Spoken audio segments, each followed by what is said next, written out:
sir, nagano po kayo ng murang bahay? Ay, ano to? Yan po ang Pontedera Residences po. Very affordable and also pwede po kayo mag-ano through pag-ibig. Mukhang okay ah. Yes po, perfect na perfect po yan para sa mga first-time buyers. And also we offer low reservation fee, pati rin po flexible terms na rin. Check natin. Sige po, kung gusto niyo po mag-inquire, tara po samahan ko po kayo sa office namin, malapit lang po. Hello ma'am and sir, welcome to Jewels Realty po. Tara, pasok po tayo. Ay, ito pala office nyo. Maganda, no? Malapit sa lahat. Yes po, malapit po talaga. Sige po ma'am and sir, upo muna po kayo. Meron po kami free coffee, baka po gusto ninyo. Ay, hindi, okay lang po. Welcome naman po dito sa office nyo. Ay, salamat po. First time lang po na maghanap ng bahay. Oh, congrats in advance po. Sige po, wait nyo na lang po ako, then I will guide through your process po.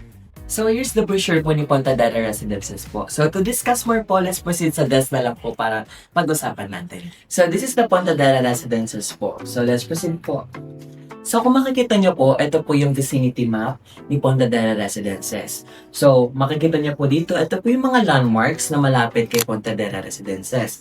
Then nakikita nyo rin po dito sa vicinity map natin kung gaano po kalayo and also yung travel time nyo po papunta din sa project. So, si Pontedera Residences po, it offers peaceful community, accessible locations, and also budget-friendly po na units. Especially po, kagaya ninyo ng starting family po. Then, ito naman po yung site development plan ni Pontedera Residences. Makikita nyo po, ito po yung kabuuan project niya po. So, makita malaki lang po talaga siya. Then, ito na po tayo sa units under kay Pontedera. So, ito po yung first unit ni Pontedera Residences, ang Townhouse 44. So, as you can see, ito po yung model unit niya. Ito po yung itsura ng bahay. Then, ito po yung floor plan niya. So, kung bakit po siya Townhouse 44? Kasi po, ang project ni Pontedera ay meron 44 square meters po. Then, ang second unit naman po, ang Townhouse 44 with carport. So, ang pinagkaiba lang naman po nila ni Townhouse 44, nadagdag lang po ng carport area. Ito pong unit na to. So, makikita niyo dito sa floor plan, ito po yung Townhouse 44, then ito po yung allotted space for carport. Then, ito naman po yung third unit ni Pontedera Residences, ang single attached 45.50. So, makikita nyo, medyo malaki siya. Ito rin po yung floor plan niya. Then, makikita nyo meron ding space po for parking.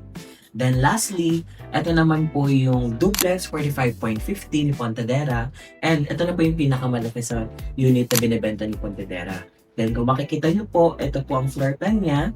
And makikita nyo each side, meron po siyang parking. So, malaki po to and good po talaga ang mga units ni Pontedera. So, do you have any more questions po? Let me know na lang po. Accessible ba siya sa school and workplace? Yes po, malapit po siya sa barangay roads, schools, and commercial areas. Kaya very convenient po yun para sa inyo po. Paano naman po yung payment options? When it comes sa payment options naman po, meron po kaming flexible financing po and pwede po kayo magano through pag-ibig para po mas manageable nyo po yung monthly amortization and mas mababa din po yung reservation fee. By the way po, para malaman ko kung anong mas fit sa inyo, meron po ba kayong preferred area para po for your future home? Yung morning sun lang po sana at malapit sa amenities. Okay, noted po. So how about when it comes to your budget po, like monthly payment? Yung kaya lang po namin, yung di sana masyado mabigat. Oh, good to hear po para hindi rin kayo mahirapan in the long run. So, ano pong work niyo pong goal? Private company. Office work din po. That's good to hear po. So, when it comes naman po sa basic salary niyo, pwede ko po bang malaman? 18,000 po yun sa akin. 15K naman po sa akin. Ayun, pasok na pasok po talaga kayo sa required monthly income. Kasi 22,000 lang naman po ang needed ni Pontedera Residences and mag-aano din po kayo through pag-ibig financing, right? Yes po. Ayun, bagay na bagay po talaga sa inyo ang Pontedera Residences. Kasi po, good po siya sa mga first-time buyers na kagaya ninyo. And meron din po kasi siyang pag-ibig financing. Mukhang okay nga. Oo nga. Pwede ba namin makita yung actual? Of course po, pwede po. Actually po, pwede po natin siya makita para mas ma-appreciate nyo po parehas. So let me know na lang po kung when po yung available time nyo para makapagpa-schedule po tayo ng tripping kay Pontedera. Welcome to Pontedera Residences po. So ito po ay sample model unit ni Pontedera. So tara po, silipin po natin. So kung makikita ninyo po, very simple but functional naman po. Good po siya sa mga katulad niya na starting couples. Okay malinis tingnan. Maganda rin, cozy na agad tingnan, labas pa lang. Tara. So ito po yung interior design ng model house. So kung ano po yung makikita nyo dito, pwede nyo po siya maging inspiration or kayo na po magbabago once na nakapag-turnover na po ngayon. Meron po kayong question?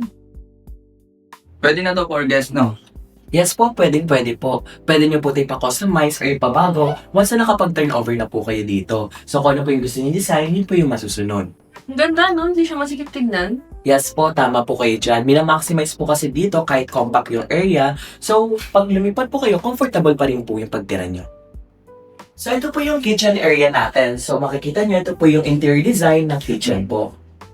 Ay, gusto ko to. Simple pero okay na okay. Yes po, simple po siya pero very good for your daily use. So, kung makikita nyo po, pwede po kayo magtagdag ng cabinets, utensils, or kung ano pong design para po sa kitchen nyo. Oo nga, hindi sayang ang space. So ngayon po, pakit naman po tayo dito sa second floor para i-check po natin yung mga bedrooms and kung ano po nandito. So ito naman po ang aming master's bedroom. So makikita nyo, very spacious. And ito po yung interior design niya. So kung once nakapag-turnover na po kayo, pwede po kayo magpalit kung anong gusto nyong kulay, anong gusto nyo yung ilalagay nyo po dyan once na nakapag-turnover na. Pasok po kayo. So ano pong masasabi niyo sa bedroom po? Ang ganda ng rooms. Simple pero it feels really homey. Ang ganda ng ambiance, sa comfortable tingnan. So ito na po yung mga bedrooms namin dito sa taas. Sakto ba sa start natin? I can imagine us building a life here. So what do you think, mom and sir? Ano, kuha na tayo? Sige, kuha tayo.